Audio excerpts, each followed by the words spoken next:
Good evening, everyone, and thank you for listening to the Futurati Podcast, where we dive into how emerging technologies will impact the world and your bank account. I'm Trent Fowler, and joining me, as always, is my co-host, Thomas Fry. Thomas and I are futurists, keynote speakers, and consultants with decades of experience in analyzing trends and communicating new developments to audiences across the world.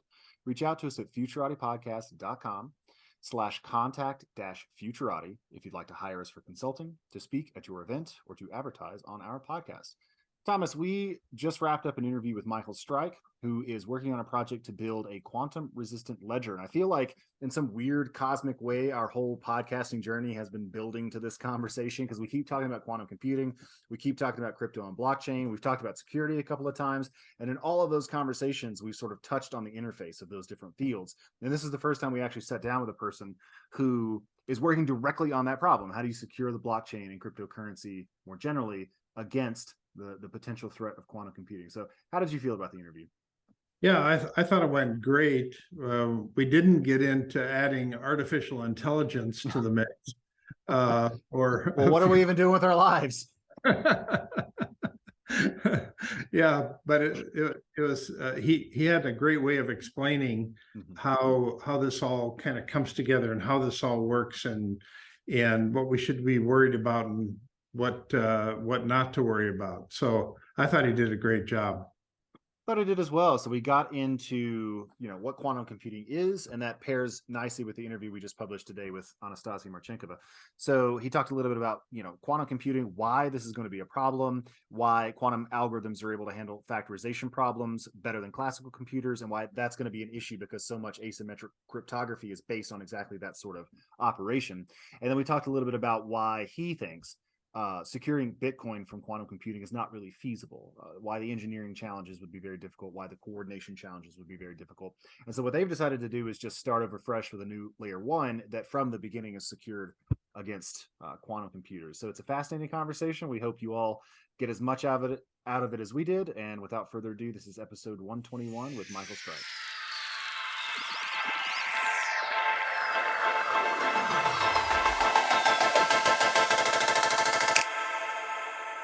Tonight, we're joined by Michael Strike. Michael was a computer architect for 20 years before turning his attention to creating a blockchain ledger that can withstand the emergence of quantum computing. Today, he pursues this ambition at a project called the Quantum Resistant Ledger. If you enjoy this interview, please subscribe to the podcast and share it with your friends. And don't forget to check out our website, futuratipodcast.com.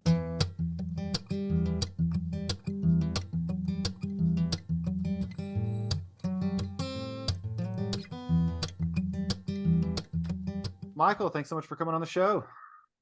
Hi, how are you guys? Glad to be here. Doing great. Appreciate it so much. Why don't you tell us a little bit about your background, your interests, and what brought you to working on the projects that you're working on today? Sure. So I'll call it my classical background is a network architect / engineer. I've been in IT for like over 20 years. Let's call it my secondary career / passion is the intersection of blockchain, well, specifically blockchain, and in addition to blockchain, the intersection of blockchain with quantum mechanics and quantum computers.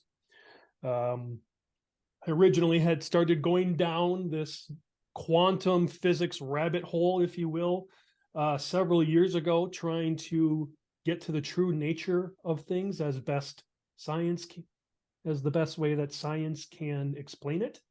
I wish I would not have. I have more questions now than answers. So I had less questions going in. However, after a lot of research and some revelational things, I came across quantum computers, and I had actually heard about quantum computers in the late 90s. Literally that long ago, but I didn't realize, I had no idea what they were. I just remember talking to a colleague. So I worked on a project called the Quantum Resistant Ledger, which is a blockchain / crypto project. And what makes us different is that we are provably quantum computer secure using an NIST recommended hash-based signature scheme called XMSS. And I think it's been about a year and a half since that was recommended through NIST. The other variant is LMS. I don't say variant; it's a different protocol. But the way that we do this is instead of using asymmetric cryptography, we use a hash-based signature scheme and a Merkle tree. So my background is network engineering, network security, SecOps. So some of that, a lot of the security stuff translated naturally, was a natural progression in the blockchain. And that's what I find myself doing. So how many other people there? We've heard of other people tackling quantum encryption in the past. So how many direct competitors do you have right now? So I would say that we have very minimal, less I could probably count as far as real competitors. Right now, our team is at the top of the space. We were the first industrial grade XMSS, provably quantum secure using a hash-based digital signing algorithm before anyone else. And this was years ago, before XMSS was even ratified. There were 50, 60, I think between 60 and 65 submissions to NIST for post-quantum cryptographic digital signature schemes. And our founder of the project, Peter Waterland, had remarkably picked XMSS out of that many at the time. We were thrilled when it became ratified. It's a very nascent technology, obviously, and Right. we at this intersection, this very specific intersection, blockchain and quantum, we're right there. Okay. So in your mind, what's the most vulnerable industries right now to the quantum threat of being able to break the current encryption systems? So I can answer that question. I'm going to take a little step back, though. So in the 1970s, the answer is going to be multiple industries: banking industry, logistics, just essentially any industry that transports encrypted information using asymmetric cryptography. And so what I'm going to do is take a step back for a moment. In the 1970s, we had encryption, but there really wasn't a good way to encrypt data and send it to someone without first sharing a pre-shared key. So I could encrypt something and I could send it to you, and that we had encryption, but I would give you a key first or a secret, and then you would enter your secret in, I would enter my secret in, and you were able to communicate that way. Asymmetric cryptography uses public-private keys, which gave us the ability to encrypt information with our private key, and then present our public key, which verifies that the information we wrote with our private key is correct. And this type of encryption is used everywhere. So if you ask me which industries, some of the industries I named off, but even your web browser uses HTTPS. The S stands for secure, and that uses secure socket layer, and that actually eventually turns into a protocol called TLS. But the negotiation of that, when your browser starts asymmetrically using a public-private key and a certificate exchange, and then you negotiate a secure symmetric channel. And the reason you don't just encrypt everything asymmetrically is because it's processor intensive. So essentially everything, most encrypted, if not all of web traffic, certainly over 90%, starts off using asymmetric cryptography, which is based on factorization, which is potentially vulnerable to a sufficiently powerful quantum computer. So I always think of this in kind of similar terms to Y2K. With Y2K, we actually had a deadline, a date. We knew that bad things were going to happen on that particular day, which did not actually happen. But so we don't have an exact date when everything's in trouble with quantum computing. Can you give us a kind of a transition period, a time frame of danger? So I can give you kind of my opinion, kind of the general consensus among quantum cryptographers and the U.S. governments and in the NIST. So the NIST is saying we need to start preparing now, and there's a very good reason for that. Because I'm going to say this becomes a real tangible threat in maybe 3 to 5 years. In looking at, and that's my guess as a quantum computer and technologist optimist. Some of the pessimists that are, we'll never be able to solve the systemic noise problem. The qubits are collapsing, or decohering, which is the same thing as Windows blue screen, and that is the manufacturing problems. The pessimists are putting those out to 15, 20 years. So it's really not, no one really knows, as far as I know. But here's the thing. I do know that information is being stored now. The ciphertext is being stored now that could be potentially decrypted in the future with a quantum computer. So if I'm going to say that, okay, 3-5 years off until some major events besides just groundbreaking news stories are occurring. But as far as preparing for quantum computers, the US government is saying we need to be doing this now. And holding on to encrypted ciphertext, if you're encrypting something that needs to be secured for the next 10, 20, 30 years, you need to be doing that in a quantum secure way today. Right. Yeah, it strikes me that even if you take the pessimist's estimate at face value, 15 to 20 years is not that long to develop a post-quantum cryptographic protocol and implement it in a widespread enough fashion that it actually defends against that threat. I mean, if we knew the deadline is 20 years from now, I'm not sure that'd be enough time. So I'm curious as to whether or not you've given thought about the underlying technological changes that would need to happen. So instead of saying it's 5 years out, it's 10 years out, like what headline might I read that would make me say, oh shit, this is going to be a problem this year?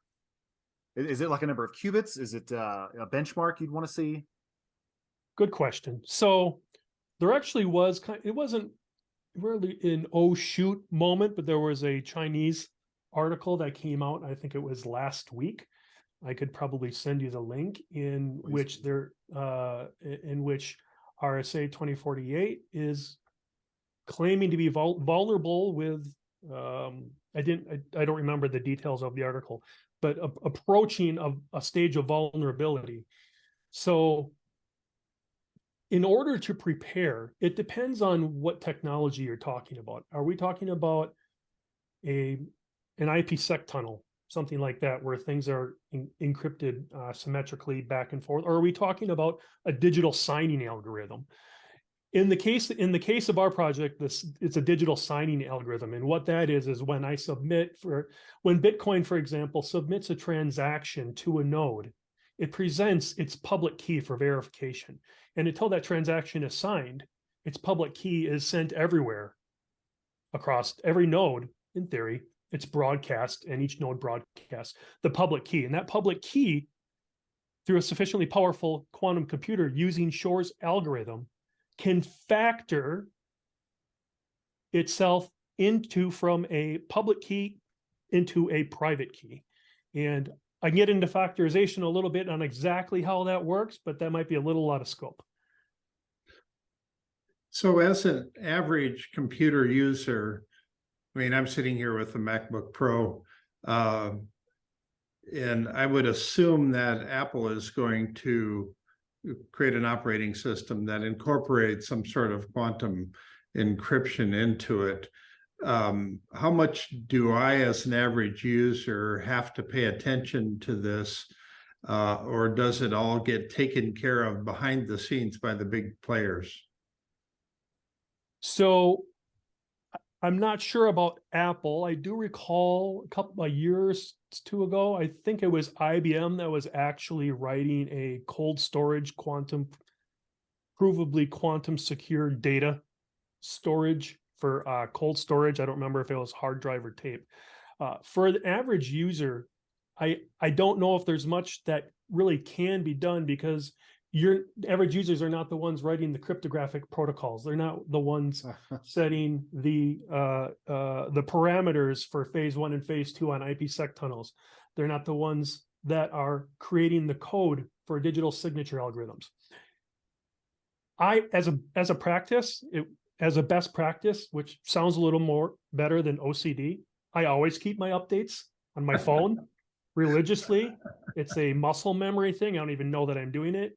And I do the same thing with my PC. So I don't think that there's anything special that users need to do, but end users need to be aware that these are coming, so that they can ask their organizations, okay, are you guys thinking about this? Because I've worked in IT for over 20 years. I'm a consultant. I typically do 2 or 3 gigs a year for different clients. And I can tell you, no one in IT is talking about this. And I'm not spreading FUD.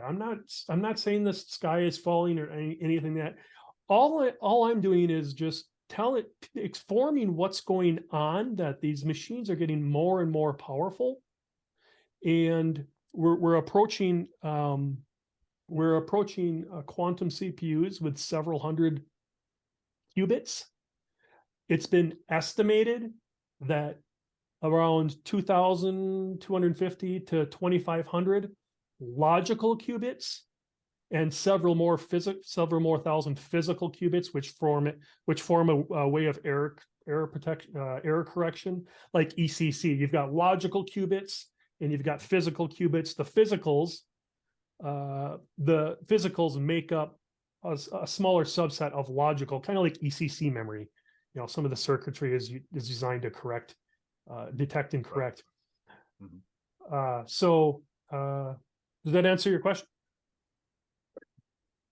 I think so. But there's a lot more to this. I'm just wondering, how much does the average person using a computer have to be nervous about this?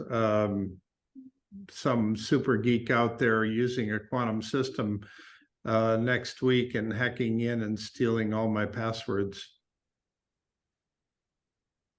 I don't think, as far as keeping the updates, I don't think there's anything that can be done. Maybe if you some more an affluent citizen that is a bit of a technologist or a futurist, if you will, might consider talking to their financial institutions and making sure that there are countermeasures in place for things like this. But this is all responsible. The resolution is the same thing as Y2. We call it Y2Q. It depends on the developers, right? And essentially back in, I remember Y2K, and we just had to take the updates, right? And as far as the IT organizations and corporations, they had to resolve their internal COBOL code, I think is what it was. Wow. And they did all that. End users don't know what the hell COBOL is, right? Right. And it ended up being a mostly non-event because the developers had taken care of it. And I will never underestimate the ingenuity and creativity of developers, especially blockchain developers that are on the cutting edge of technology.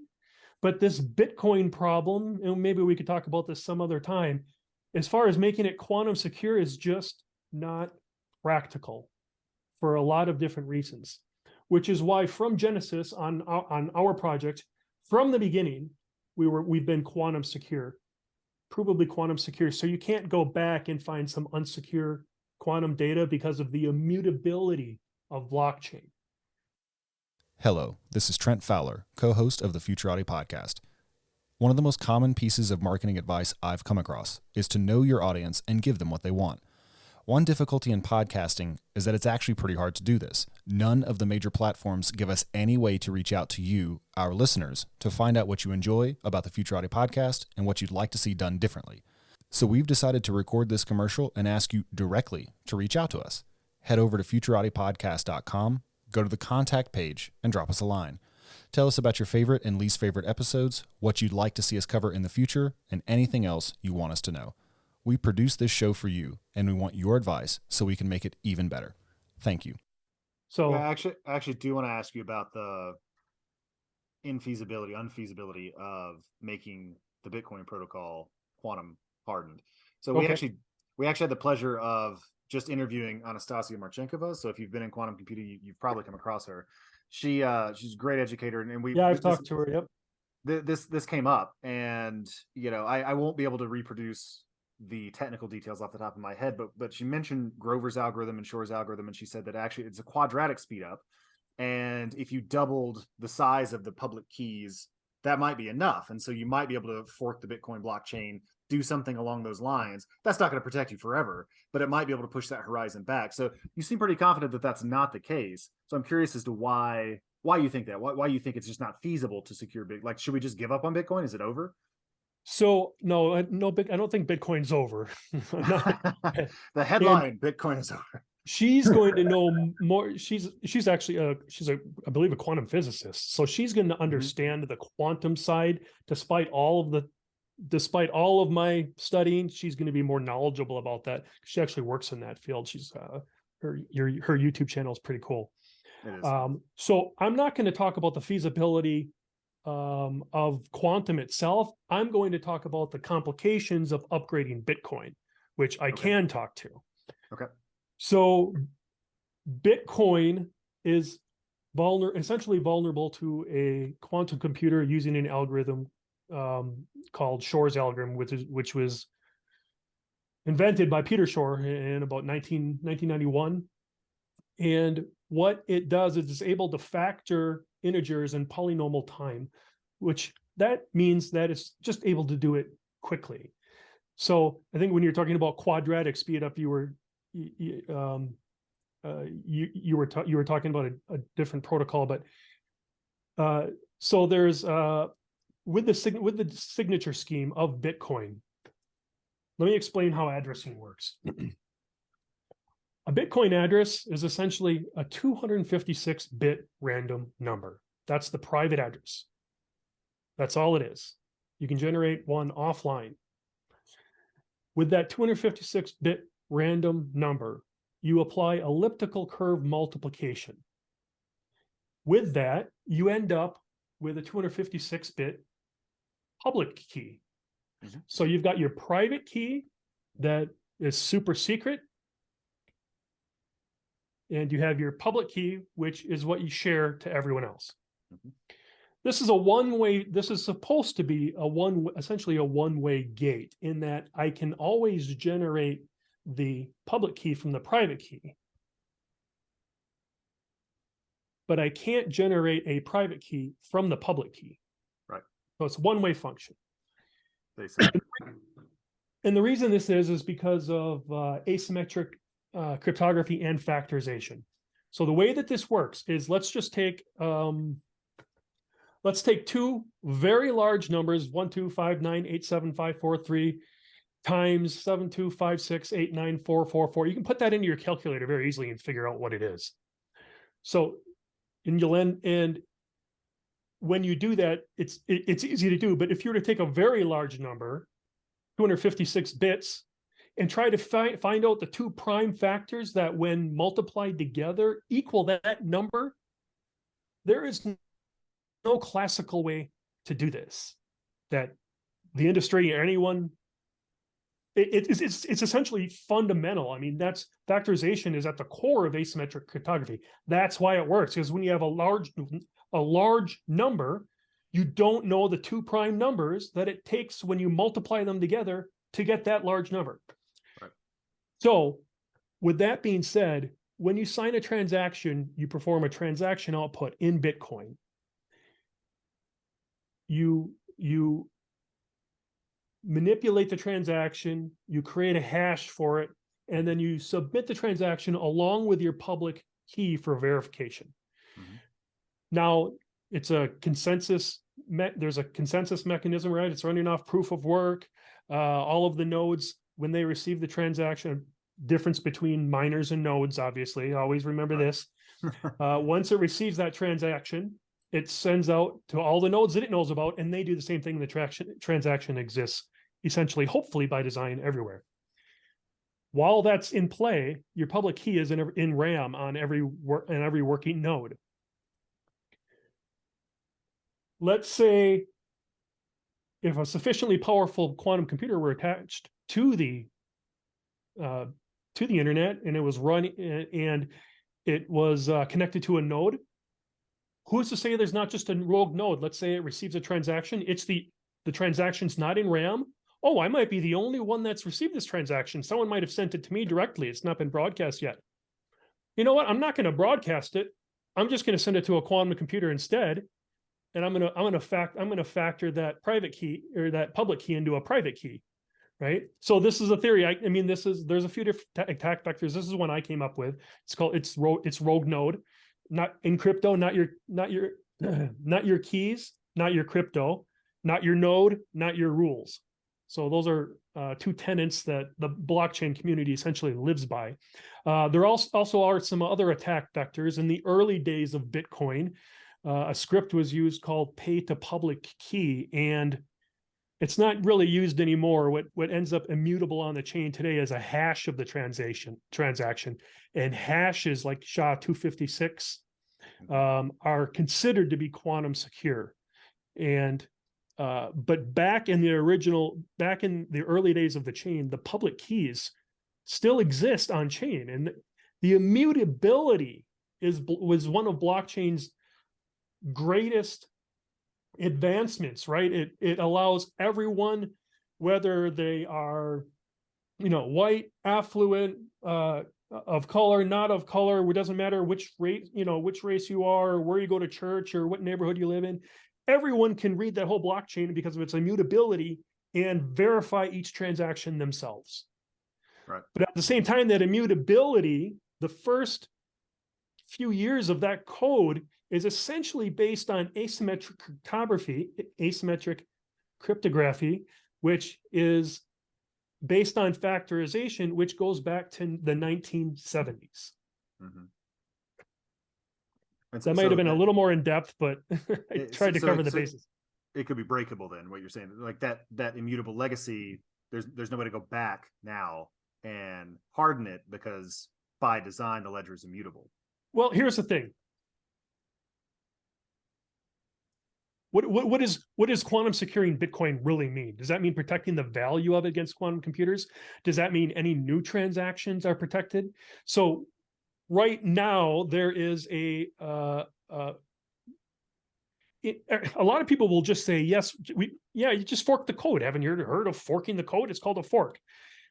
How are you going to get the balances in public keys that are stored immutably early in the chain converted over? There's people that have died. There's people that have lost their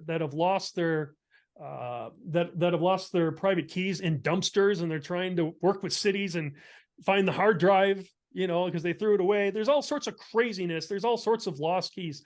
What's going to happen when some of these keys that have been sitting idle for, let's say, 10 years, maybe more, and all of a sudden funds start to move around? You can't just upgrade the code of Bitcoin because it never started as fully quantum secure. How are you going to get people to migrate? And if you do get people to migrate, how do you know you're going to get everyone? And this isn't just about making sure that Bitcoin is secure.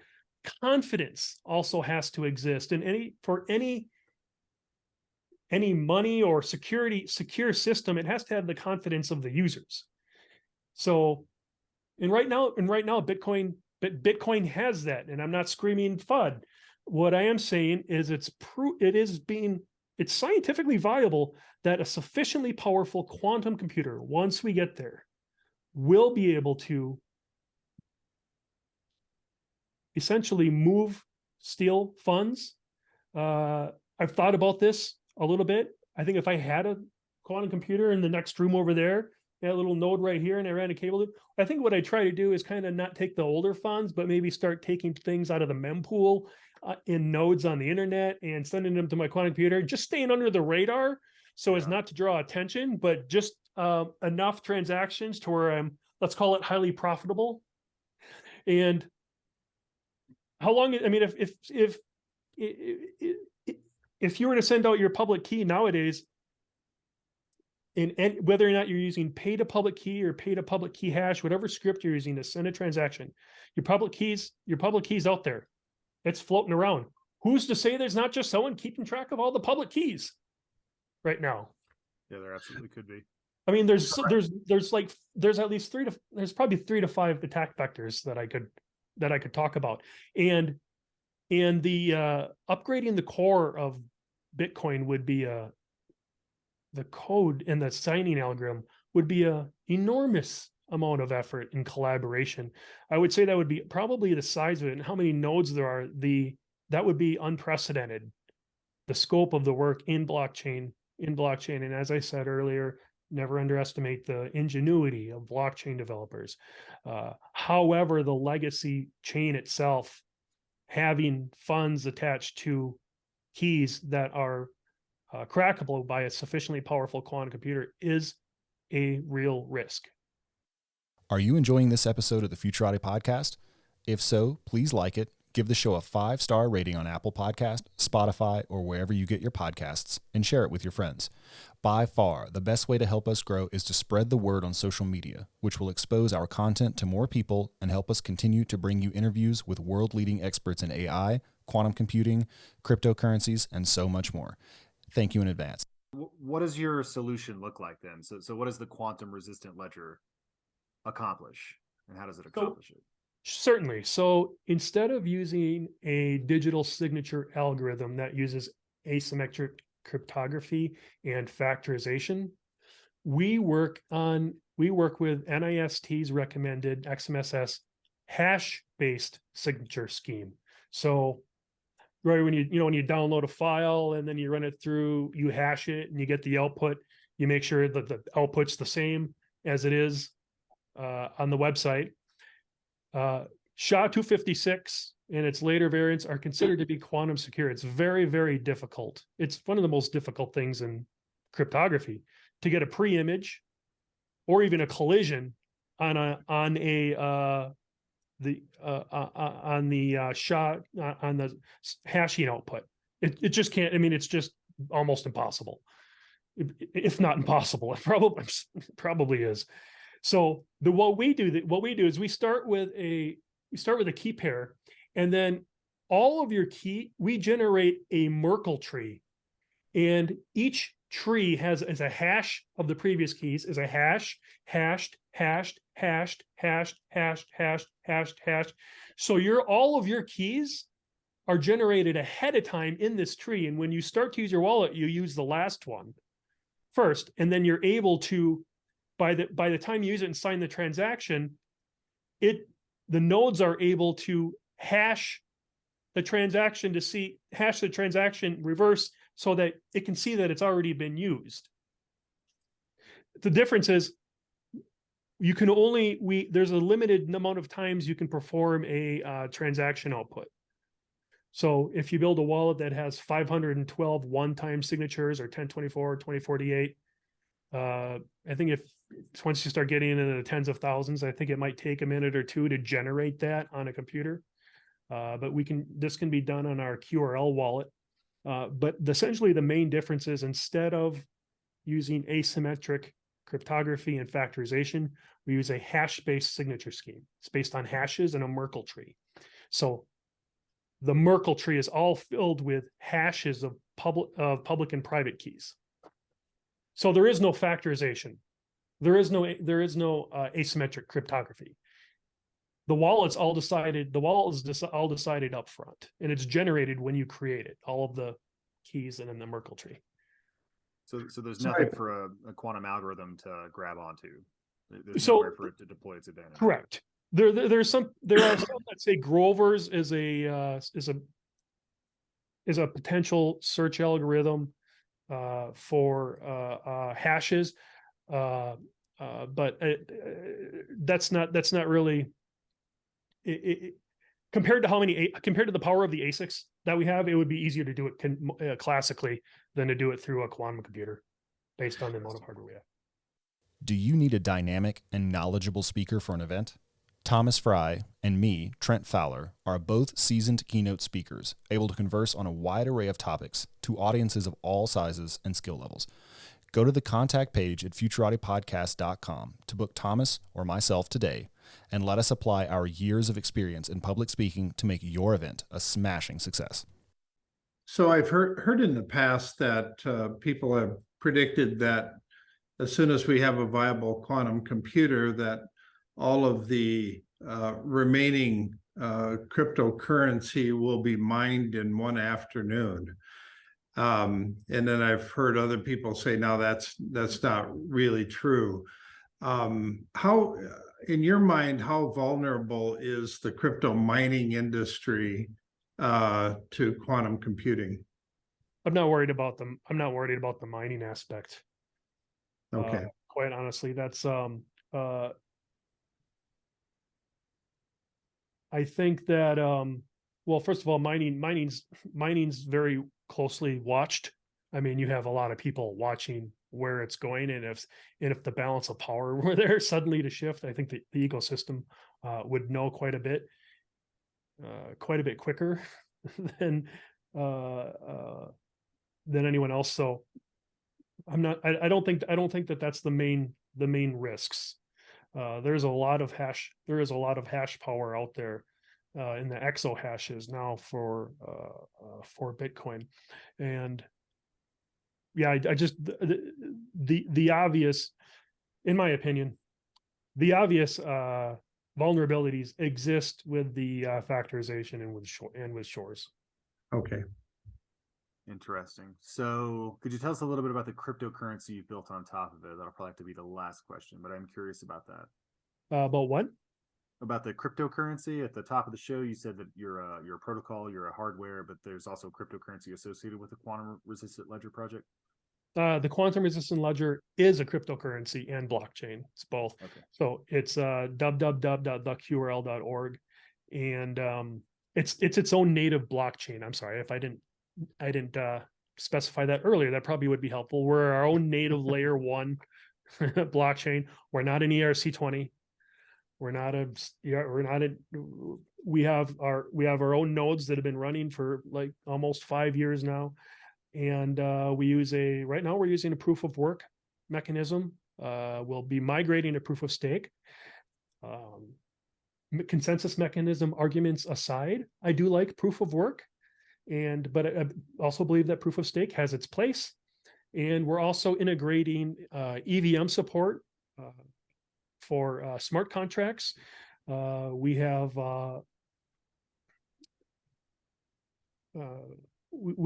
lots of other features. We have multi-signatures, multi-sig capability, so that weighted multi-sig, so that you can have different people with different weights, and the weights have to add up in order to be able to perform a transaction from a wallet. And we're also working on a project still that has the potential to take Ethereum, put an XMSS wrapper around it, and store it back on Ethereum, the Ethereum blockchain, but quantum secure. That's fascinating. And yeah, go ahead. No, I was just going to say, where's the project heading? I mean, it sounds like you guys have been around for a while. Node's running for 5 years. That's quite some time. So, what's in the future?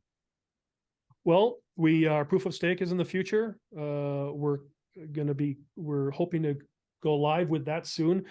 We just had a hackathon a few months ago in Amsterdam in November. Our community is growing. I'm doing outreaches. Quantum. But you know what? I don't even think that those are the big deals. I see this. This to me feels like CDs, DVDs, technologies smartphones, technologies that are happening that automatically are just going to happen. So, what do they say? A rising tide lifts all ships.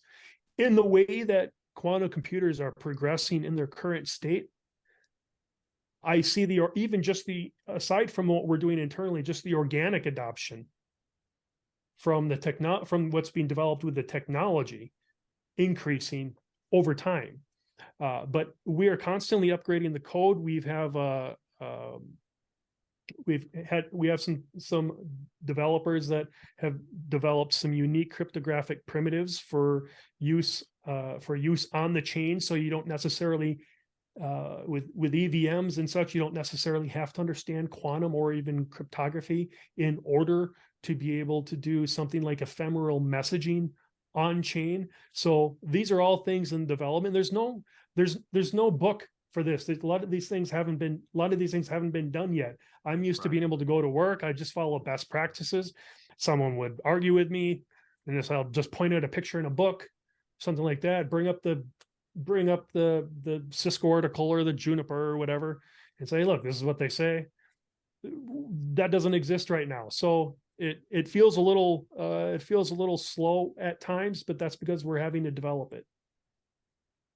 Well, that's fascinating. Are there any final thoughts you'd like to leave our audience with? Well, one question. People come to the show for answers, and I really wanted to get you to answer, is Schrodinger's cat dead or alive? Yes. Well, and no. It both is and isn't. Both. So I would love to have a conversation on quantum superposition. But that might be out of scope. And yeah, so Well, that's always the fun story, right? It's a macroscopic analog of something happens at the subatomic layer, right? And under superposition, but that yes, Well, no, yeah. and both. For that reason, yeah. Just don't look at it. Yeah. Don't look at it, and then my answer is true. And once you look at it, I'm a liar. It decides. Okay, now is there anything you'd like to leave our audience with?